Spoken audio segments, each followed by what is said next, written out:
Now, if you spent any time in the world of web novels, light novels, anime, or manga, you've come to realize that in the world of Japanese stories, Chinese stories, Korean stories, China is always finding a way to have better stories, have better characters, have better worlds, have quite literally the best of everything.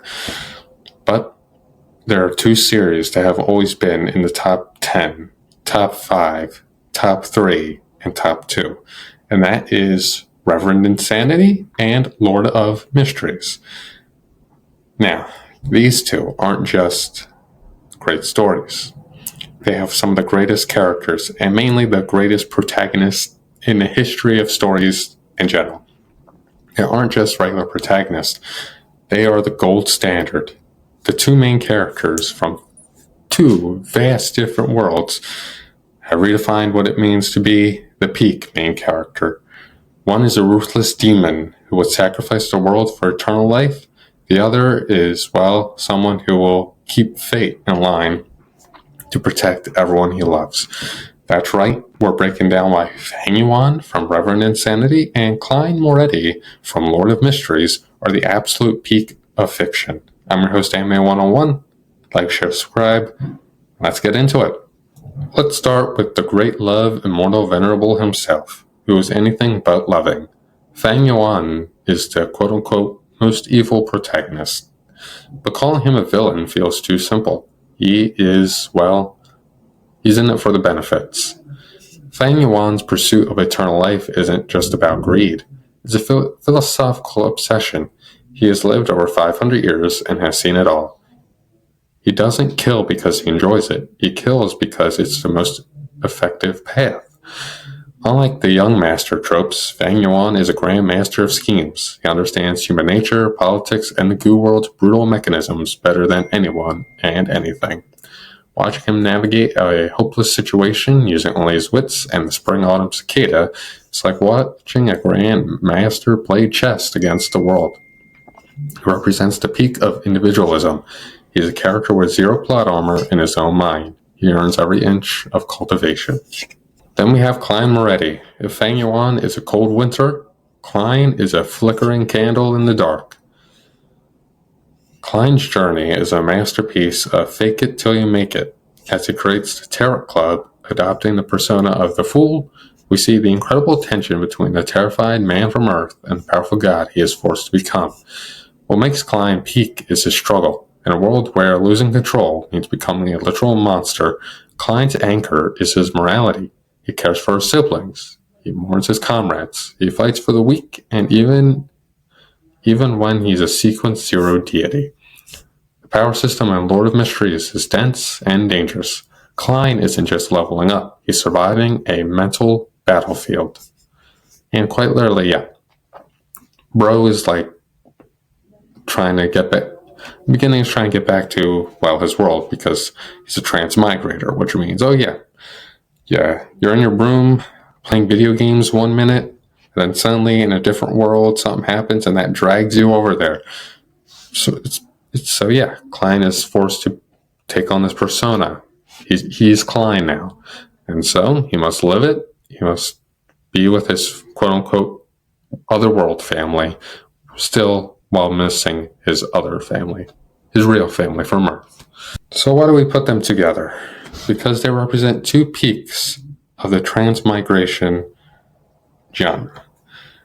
Both Reverend Insanity and Lord of Mysteries have some of the most complex power systems ever written in the history of mankind.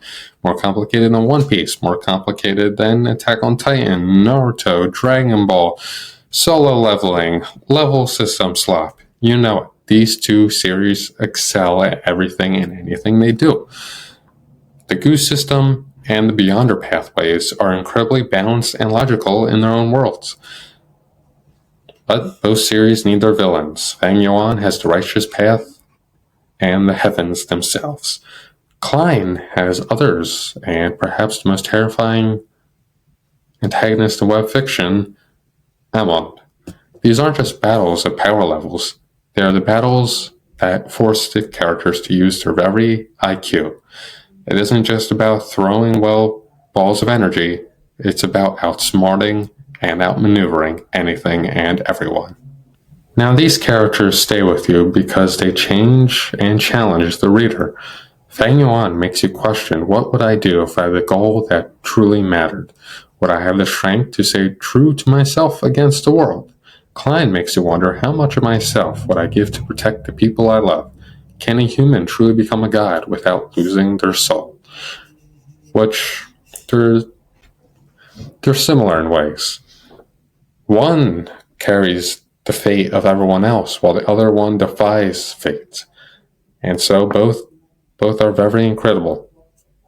Yes, these series are very long, over 1,000 chapters of deep, complex philosophical lore, but it is well worth your time. Now, Fang Yuan and Klein Moretti are peak because they are consistent. They're deeply realized, and they inhabit the worlds that make them feel alive and dangerous. They don't win because of, throwing energy blast or kamehamehaing their way out of the situation, but because of their IQ, their intelligence, their morality, their ability to read situations completely. Instead of just throwing the chessboard and punching the chess player, they win the chess game. They outmaneuver the other player, and it's just absolutely incredible. They don't win because the author wants them to. They feel they win because they're the smartest. They're the most determined. And obviously, they persevere through a lot, let me tell you.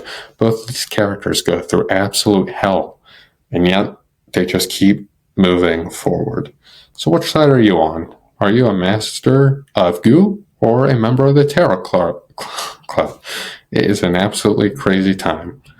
These two series, and their fan bases too are so dedicated. They're awesome. Like Lord of Mysteries is getting a second season to an anime that came out last year, and it's going to be over 20 episodes and hints of a possible movie series. Now, and also the web novels are getting adapted into physical media. Like I have the first 2 books of Volume 1. But on the other hand, Reverend Insanity, it got banned back in 2019, and now it's just trying to climb back up. But we have Kuroko Studios doing an amazing job with everything. Like, they're planning to release the books, they're doing a remake. It's just absolutely incredible what these two fandoms are doing. And I think it's time to just accept that these two are the greatest. Like, they're interchangeable at 1 and number 2.